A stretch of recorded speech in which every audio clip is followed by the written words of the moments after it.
Today we'll be discussing the embryological origin of the hindgut, but before that, we should study this case in which a newborn baby girl was brought by her mother in the pediatric ward with the history of not passing feces since birth, along with the history of discharge of meconium per vaginum. Radiographic examination revealed a suspected opening called fistula connecting the bowel with an organ. So, what question may arise? With which part of the bowel having fistula connection? Name the anomaly. What is the embryological basis of this condition? So, for this, we have to focus on the picture. As you can see, this is the sagittal section of a newborn baby. Let's suppose. So, this is the symphysis pubis anteriorly. Behind it, that is the urinary bladder. Then we have got a uterus, the vagina, and posteriorly the rectum. In the place of anal canal, there is no such opening, rather an anal pit is there. So what is going to happen? There is an opening in between the rectum or fistula present between the rectum and the vagina. So we should label this anomaly as recto-vaginal fistula, right? Now this picture will help you more schematically to understand the anomaly. Again, the symphysis pubis, the urinary bladder with the urethra, the uterus, this is vagina in which you can see the red arrow, then there is a rectum, and of course there is an opening or fistula connecting the rectum with the vagina, creating recto-vaginal fistula, and there is no anal canal, rather anal pit. So before going to the detail of the development of the hindgut, let's see some other pictures of the other types of fistulas. Okay, here you concentrate that this is the urinary bladder and this is the rectum. Now, this is the picture of the sagittal section of a male. So you can see there is a fistula connecting the rectum with that of the urethra. So you label such fistula as urorectal fistula. The name of the fistula is depends upon the organ in between it is present, as we already know, and that is a repeat picture we already discussed. Two more types of congenital anomalies. Here you can see all seems okay, but again there is no anal canal, rather the rectum is having an opening with that of the perineum. So you label such fistula as recto-perineal fistula, right? Okay, if you concentrate this picture here, what is the pathology? You observe that there is still no connection of the anal canal with the outer anal pit, rather there lies a membrane called anal membrane in between this. So we label such anomaly as imperforate anus. Okay, this single picture will help you out understand various types of fistula. This is again a sagittal section of a female, in which you may imagine if there is an opening between the uterus and the urinary bladder. Urinary bladder, you know, is also labeled as vesicle. So there is a connection called as vesico-uterine fistula, which is present between the uterus and the urinary bladder. Now concentrate, if the fistula is connecting the urinary bladder with that of the vagina, this number 2 fistula is vesico-vaginal fistula. Now concentrate, there lies a fistula between the urethra and the vagina. So you label this as urethro-vaginal fistula. Now concentrate on the fourth type, in which there is the connection of rectum with that of the vagina we discussed earlier. So this is labeled as recto-vaginal fistula. So this single picture will help you out about various fistulas. Okay, under the heading of anorectal anomalies, and if there is atresia of the anus, so what causes it? there must be the failure of the anal membrane to be ruptured, so causing imperforate anus, right? Here, when there is the presence of anal canal, but it is totally stenosed, very much narrow, so we expect that there must be dorsal deviation of the intervening urorectal septum that causes narrowing of the anal canal. We'll study what urorectal septum actually is. So for all this game, we have to get back to the hindgut derivatives. So concentrate, that was the transverse colon, and this area is showing the distal 1/3 of the transverse colon. So this is the first derivative of hindgut. Then we come across the descending colon, then the sigmoid colon, then the rectum and the upper end or upper part of the anal canal. All these are derived from the hindgut, and there is an additional thing that endoderm is behind to form them, and it also give rise to the epithelium of the urinary bladder and most of the urethra, right? Why we mention? Because if somebody asks us about the endodermal origin structures, so we have to mention them. Now we get back to embryonic life. See, you just can easily recall. Initially, the fetus was just made up of the disc-like plates. The blue color was ectoderm, the yellow one is endoderm, and this red marked, which is now developing its layers, is the mesodermal lining. Okay, so now what do you see here? That the fetus has to take some folding, the cranial fold and the caudal folding. What else you observe? Here you saw that it was a diverticulum called as allantois at the caudal end of the yolk sac, right? And it was within the connecting stalk. Here what is happening? Due to the folding of the tail end, this allantois, which was initially a little bit dorsal, it has to come on the, after taking horizontal course, it has to come in the ventral direction. For this, we have to see some other picture. Now here you see the folding of the caudal end of the gut tube. Now concentrate that this yellow tubular structure comprises of initial part, which is a pharyngeal part, then the foregut, this region is midgut, and this is the hindgut, right? So now this allantois has come ventrally, okay? And what happens next?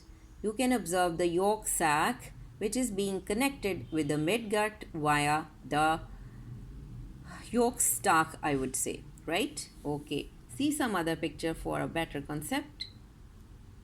Yes, we discussed this picture earlier in the video of midgut as well, and that of the esophagus. So let's see again, this is the area of the foregut, this is the midgut, and this is the hindgut.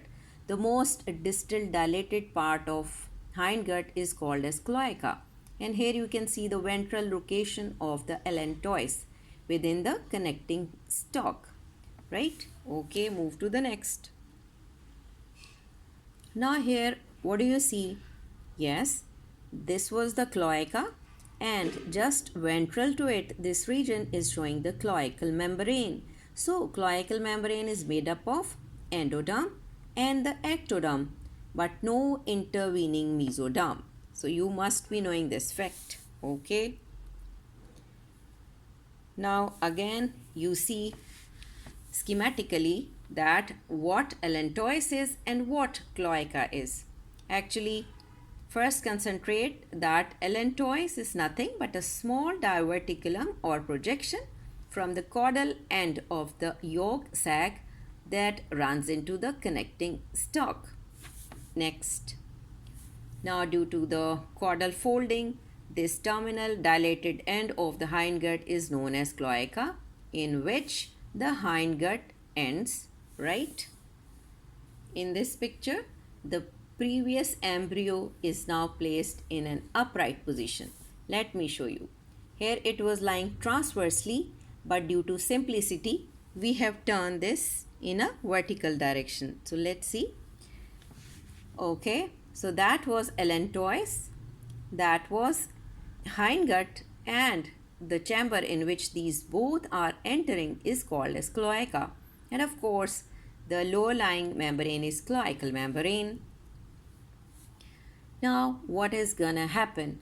In between the area present in between the allantois and the hindgut, here there would be the mesenchymal tissue that will give rise to urorectal septum that will transversely run down to divide cloaca into two chambers again. Let's see what it does.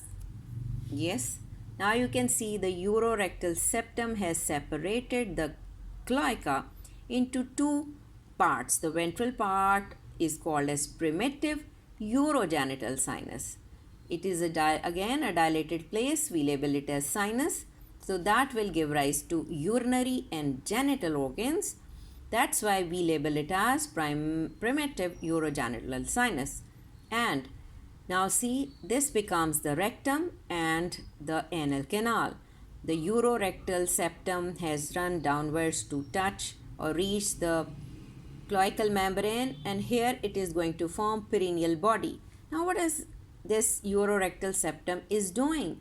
Now it has divided the cloacal membrane into two membranes. The ventral one is urogenital membrane that lines the urogenital sinus, and posteriorly there lies the anal membrane that is present on the anal canal.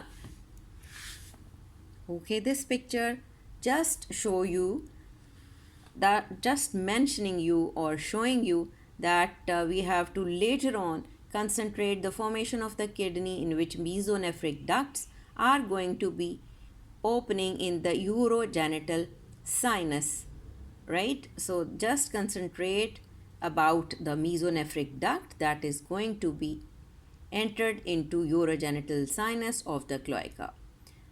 Okay, now see the red color urorectal septum that was present between the allantois and the rectum is going to divide the cloaca into two cavities, the primitive urogenital sinus and the anorectal canal, right? And trying to approach the cloacal membrane. See next. Now it is coming more anteriorly to fuse with the cloacal membrane, and here finally it has reached to form the perineal body, right? The blue color is depicting urogenital sinus lined with the urogenital membrane, and this orange one is anorectal canal lined at its end by the anal membrane, which is present dorsal to the perineal body. Okay, that was self-explanatory. Now, what do you see that if we talk about that in which week this urorectal septum forms a ridge-like structure in between these two, it is the 6th to 7th week duration of gestation that is formed from the mesenchyme present in between these two tissues, right? Okay, this picture is depicting you that there lies an anal pit, and around it the mesenchyme is going to form swellings, because here this proctodium is or anal pit is supposed to be formed, and the anal membrane is going to rupture, so that there must be the connection of anal canal with the exterior, right? First of all, we see that the proctodium or anal pit was formed by the proliferation of the ectoderm, right, and the swollen mesenchyme around the anal membrane, right. Later on in the 9th week, what happens? There must be recanalization and the rupture of anal membrane so that the anus is formed. Okay, now we come across a picture in which there is a newborn and we can see his normal gut, but in the lower picture what do we see? We see that there is a dilated sigmoid colon, dilated segment, but just below what happens, the rectum is just stenosed. Yes, this is a condition called as aganglionic megacolon, which is also called as Hirschsprung disease. In this, the neural crest cells are not being migrated in the enteric system or parasympathetic system. So what happens? This area of the rectum becomes stenosed without any peristalsis. There would be atrophy of this region. All the bulk of the feces must be collected in this dilated segment, and the baby usually has the complaint of constipation, right? Frequent constipation is the presentation usually. Let's see some other picture in which you can see the written content of the congenital aganglionic megacolon, that there would be defect in neural crest migration, so absence of ganglionic cells, so leading to the failure of peristalsis in the distal segment of the colon. Here what do you see? If you see the involvement of the rectum, most of the cases involve the rectum, but it may reach up to the mid of the sigmoid colon in 80% of the cases, but it may reach or involve the transverse colon or right sided colon in 10 to 20% of the cases. But if whole entire colon is involved, that is just a 3%, right? So you can see the radiograph of the colon of the Hirschsprung disease baby after barium enema. So you can observe the dilated upper sigmoid colon, and just below we have got the constricted or stenosed rectum, right? Here I have focused the anal canal. So that is very important. So concentrate the yellow color just below the rectum is the upper two-thirds of the anal canal being formed by the hindgut or endoderm. Then this inside mucosa is showing vertical columns called as anal columns, and they are at their lower end are closed by the anal valves, and in between these they have got anal sinuses. So now what do you see? You see that there is a demarcation line called as pectinate line separating the upper two-thirds of the anal canal from the lower one-third of the anal canal. This lower one-third is derived from the anal pit or the ectoderm. So we must be aware of the importance of this pectinate line, where the difference come among the arterial supply, the venous drainage, the lymphatic drainage, and the nerve supply. And all this will explain why these two portions are totally different in their embryonic origin and showing differences in their neurovascular supply. Let's see some other written content. Yes, this is the anal canal derived from endoderm and being supplied by the inferior mesenteric artery branches. And this is the lower one-third of the anal canal, which is ectodermal origin and is supplied by the inferior rectal arteries, right? And the junction is definitely pectinate line. What is its surgical importance? In the upper part, if there is a metastasis regarding the the CA in the upper anal canal will show metastasis to the liver, and in the lower part it will metastasize to the pulmonary region. And of course above the pectinate line the features are showing any pathological condition which are painless due to its autonomic nerve supply, and in the lower part this condition is painful, either it is regarding the hemorrhoids, internal hemorrhoids or external one.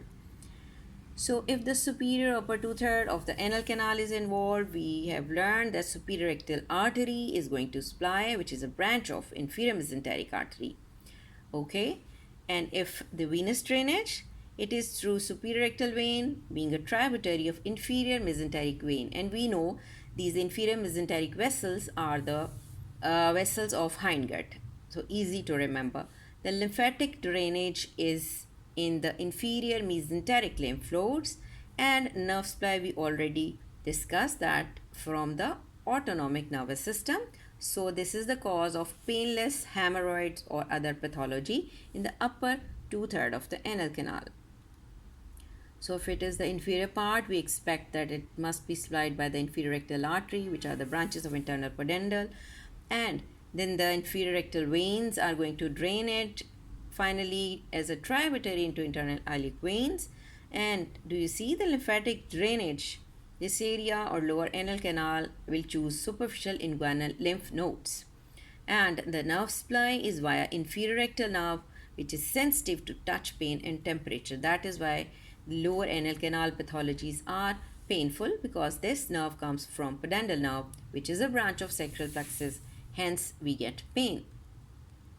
So, in a reminder, above pectinate line, endodermal hindgut origin, below pectinate line, ectodermal proctodium or anal canal below pectinate line is originating via anal pit. So we must know what is happening. Okay, after that, concentrate that the rectum and the anal canal just have muscles and connective tissue as well, in addition to its epithelium and mucosa. So they are being developed from the splenopleurotic mesoderm. That is why getting autonomic nerve supply in its upper two-thirds. So why lower one-third, which is showing anal sphincter, which is external anal sphincter, it develops from the myotomes of the muscles of the hind limb. So we must remember paraxial mesoderm, and we must recall all the story of the somites, sclerotome, myotome, and dermatome. So the pudendal nerve, which is a branch of sacral nerve, is going to supply this lower edge. So we get pain whenever the pathology is in the lower one-third or regarding the external anal sphincter.